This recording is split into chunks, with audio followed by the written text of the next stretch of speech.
નમસ્કાર।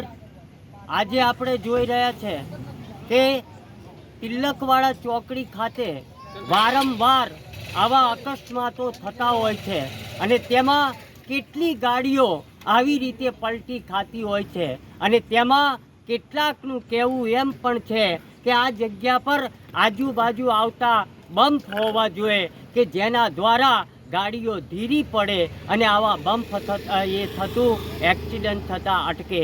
અને બીજું એક વાત છે કે આ જગ્યા પર ચોકડી પર લાઇટ અને હેલોજનની પણ વ્યવસ્થા એવી હોવી જોઈએ કે જેના દ્વારા આ મોટી દુર્ઘટનાઓ કેટલીક વાર અટકી શકે છે।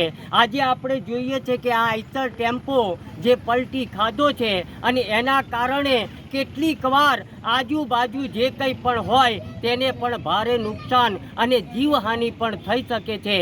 એટલા માટે આ જગ્યાએ બમ્પ અને લાઇટની પણ ખૂબ આવશ્યકતા છે અને બીજી પણ સુવિધાઓ ઉપલબ્ધ થવી જોઈએ। એ જ અસ્તુ પરેશ પંડ્યા, નર્મદા।